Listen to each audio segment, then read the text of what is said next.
Assalamualaikum warahmatullahi wabarakatuh. Perkenalkan, nama saya Alif Matsa, NIM D1A019076, kelas C Agroekoteknologi, Fakultas Pertanian Universitas Jambi. Nah, pada praktikum kali ini saya akan menjelaskan mengenai materi pembentukan awan dan alat-alat yang digunakan untuk mengukur awan. Sebelum saya menjelaskan lebih lanjut tentang alat pengukur awan, pertama-tama saya akan menjelaskan terlebih dahulu mengenai apa itu awan dan kenapa awan mengambang di langit. Nah, yang pertama, awan adalah massa yang dapat dilihat dari udara atau kristal yang beku tergantung di atmosfer dan di atas permukaan bumi. Awan merupakan kumpulan uap air dan kristal es yang terapung di atmosfer, berukuran sangat kecil atau campuran. Keduanya dengan konsentrasi BOD 100 per cm kubik dan mempunyai radius sekitar 10 mikrometer. Awan sering tampak seperti asap berwarna putih atau kelabu di langit. Dari berbagai sudut pandang, saya dapat mendefinisikan awan sebagai hidrometer yang jauh dari permukaan bumi. Kemudian awan adalah kumpulan dari partikel cair atau butir-butir salju yang keduanya mengambang di atmosfer pada tempat dan waktu tertentu. Kemudian pada saat-saat tertentu, kabut yaitu uap air yang berada di suatu tempat dapat naik dan akan menyebabkan atau membentuk awan stratus yang disebabkan oleh pemanasan matahari sehingga arus naik menjadi cepat. Jadi secara umum pengertian awan adalah kumpulan tetes-tetes air atau butir-butir es yang mengambang di atmosfer pada suatu tempat dan waktu tertentu di bumi. Substansi biasanya berpresipitasi uap air. Nah, kemudian selanjutnya proses pembentukan awan. Awan dapat terbentuk jika terjadi kondensasi uap air di atas permukaan bumi. Udara yang mengalami kenaikan akan mengembang secara adiabatik karena tekanan udara di atas lebih kecil daripada tekanan di bawah. Partikel-partikel yang disebut aerosol inilah yang berfungsi sebagai perangkap air. Selanjutnya akan membentuk titik-titik air. Aerosol ini terangkat ke atmosfer, dan bila sejumlah besar udara terangkat ke lapisan yang lebih tinggi, maka ia akan mengalami pendinginan dan selanjutnya mengembun. Kumpulan titik-titik air hasil dari uap air dalam udara yang mengembun inilah yang terlihat sebagai awan. Makin banyak udara yang mengembun, makin besar awan yang terbentuk. Kemudian awan berwujud gumpalan berisi butir-butir air yang diameternya lebih besar daripada butir-butir air yang terdapat pada kabut, tetapi lebih kecil dari 200 mikrometer. Nah, langsung saja masuk ke pembahasan mengenai alat yang digunakan untuk mengukur awan.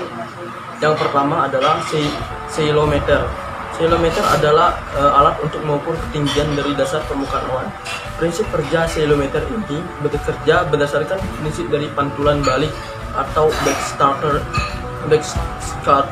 dari gelombang suara atau cahaya yang dipancarkan akibat adanya material yang melayang di udara, sehingga perbedaan waktu antara gelombang yang dipancarkan atau TX dan gelombang balik yang diterima atau RX akan dijadikan acuan untuk menghitung ketinggian dari material atau aerosol, yakni awan.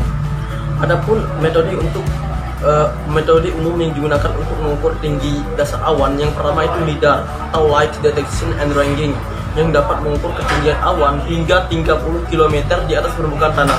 Yang kedua adalah SODAR, Sonic Detection and Ranging.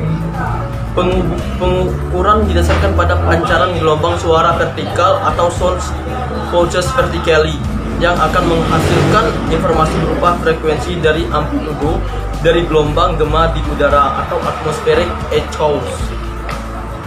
Terdapat dua jenis ceilometer LIDAR, yakni ceilometer dengan unit TX dan RX yang terpisah dan ceilometer dengan unit TX dan RX yang menyatu. Berikut contoh hasil tampilan ceilometer. Selanjutnya kedua adalah nefoskop, adalah alat untuk mengukur ketinggian, arah, dan kecepatan awan. Sinar cahaya dengan kecepatan yang diketahui dipancarkan dari nefoskop yang mengenai dasar awan yang ditargetkan. Waktu tempuh sinyal balik digunakan untuk memperkirakan jarak ke awan. Jarak ke awan dihitung kira-kira menggunakan persamaan jarak kecepatan cahaya dikali durasi penundaan akibat pantulan dibagi dua. Nefoskop cermin dikembangkan oleh Carl Gottfried Feynman. Instrumen ini terdiri dari kompas magnetik yang casingnya diduduki dengan cermin hitam. Di sekelilingnya terdapat bingkai logam melingkar. Untuk melakukan pengamatan, cermin diatur ke horizontal dengan skru pengatur ketinggian dan diorientasikan ke meridian dengan menggerakkan seluruh peralatan sampai jarum kompas terlihat melalui jendela berada di garis utara selatan cermin atau membuat bagaimanapun penyisian untuk deklinasi magnet.